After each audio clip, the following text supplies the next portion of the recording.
Hello, BookTube. I have Bell Redemptions. This is Weekly Reads. My reading week has been quite good. This week, reading week covers December 1st through December 4th. And during that time, I Bell redeemed 2 novels. So for those of you who aren't aware, I tend to not finish a lot of the books that I want to read for whatever reason. But very often I'm not satisfied with that initial reaction. So I will give a second or third or more looks to a book until I finally either say, okay, enough is enough.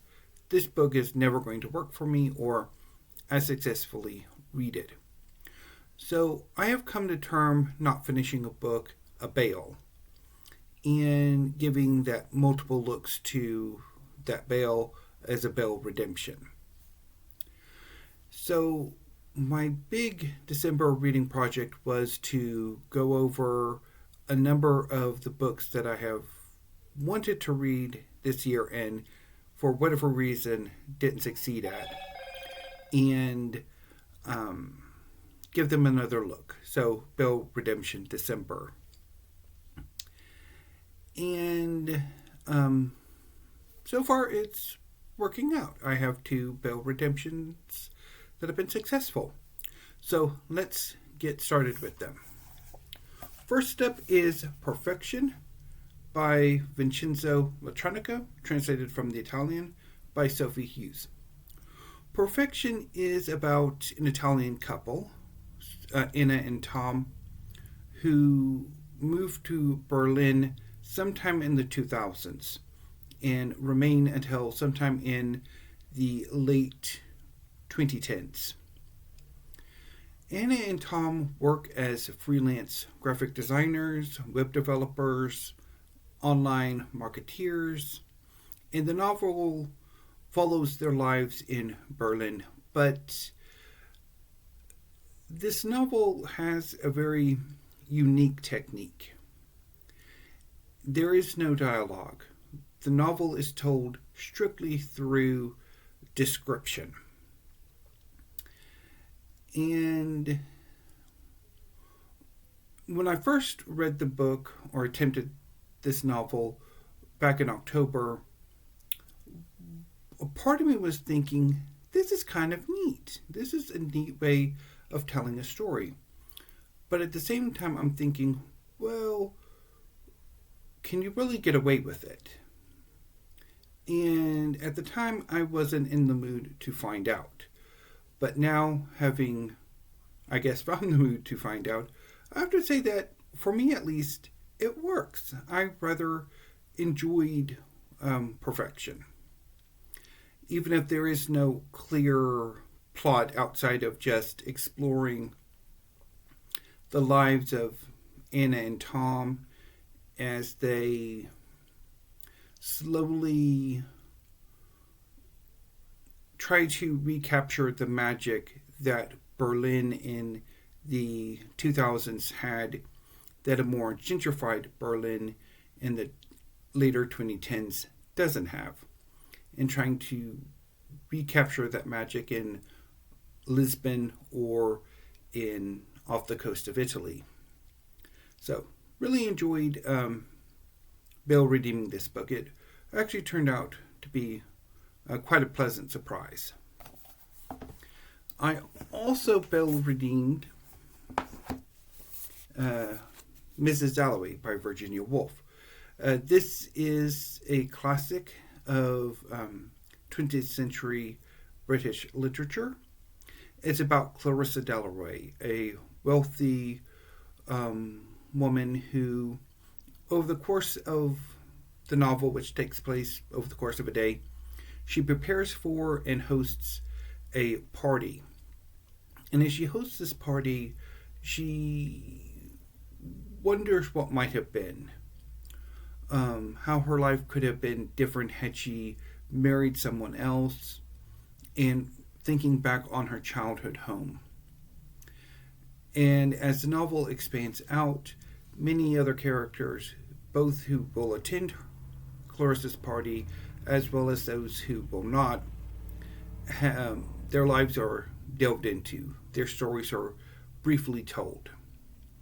There's also a more sustained subplot about a World War I veteran who is going through a mental crisis that comes to, at the end, affect Mrs. Dalloway's party and her life, however briefly that might be. So I read Mrs. Dalloway sometime in 2005.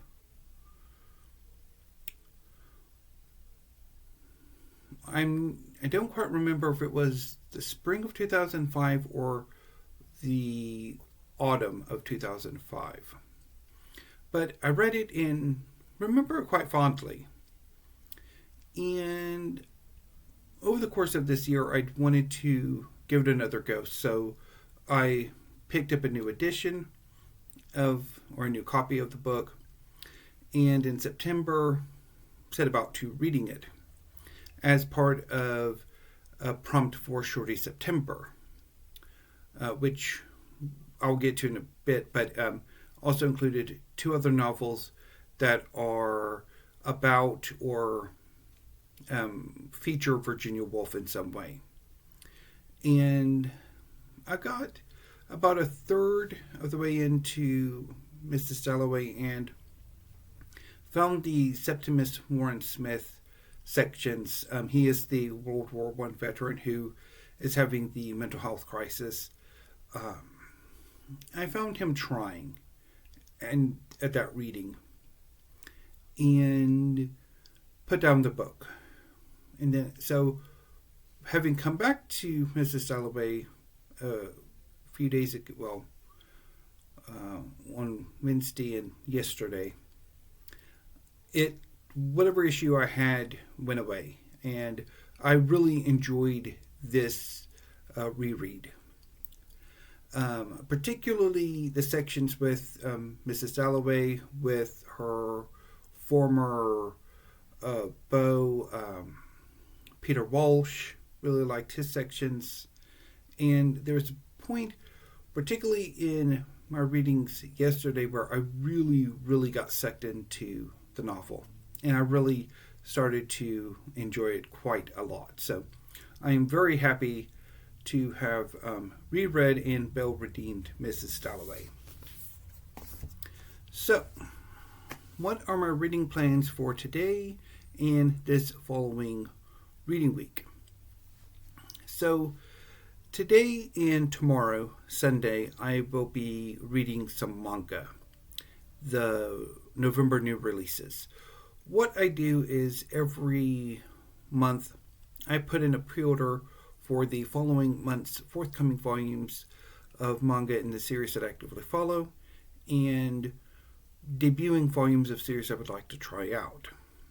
And then I will read them all together and we'll talk about them in their own separate video, because if you watched my video on October's new releases, it can go on for quite a while. So it's smarter to have that video, like going over those volumes of manga in a separate video.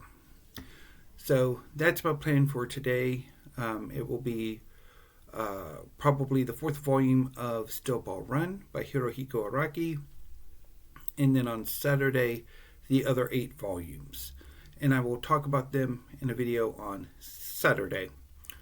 Ordinarily, I would want to do this, video on Monday, but my mom has a doctor's appointment and I do not believe I will be able to make any videos on Monday. So I will do the November manga releases tomorrow evening. On Sunday, I think what I'm going to do is get some into Inventing the Renaissance by Ada Palmer.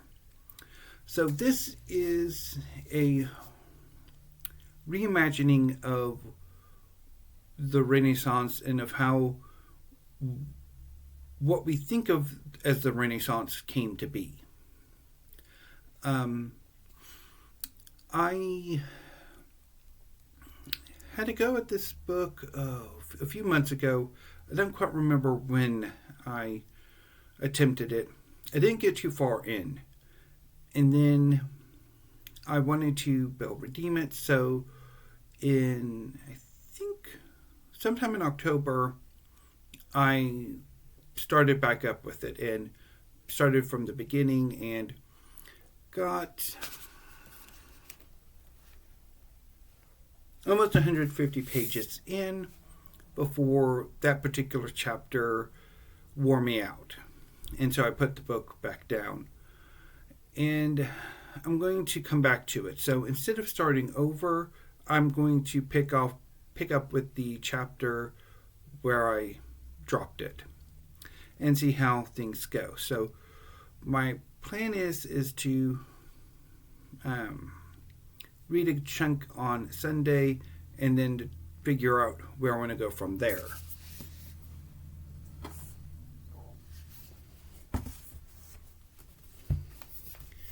And then on Monday, I will start on The Hours by Michael Cunningham. Now, this will not be a Bell redemption. This will be a reread. Because, as I mentioned earlier, one of the prompts for Shorty September was to read, basically do a research project, set of readings.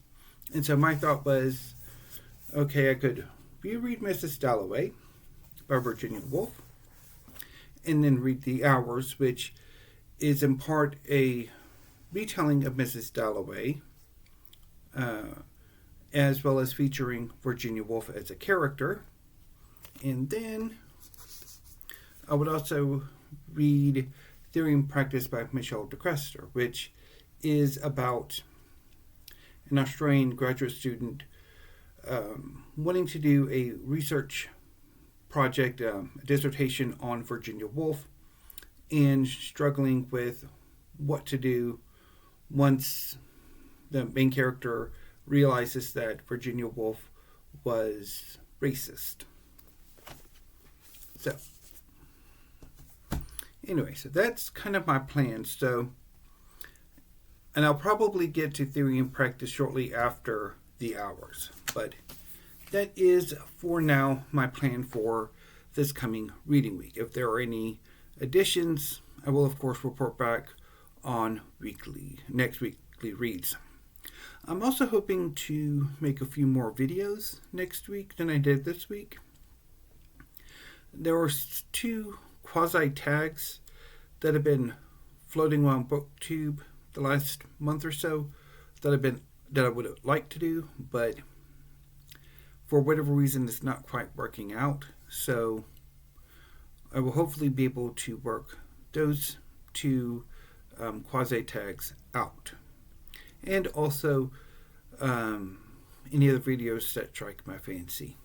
Anyway, BookTube, I'm going to go ahead and sign out for now. So until I see you tomorrow, thank you. Have a great rest of your afternoon and stay safe.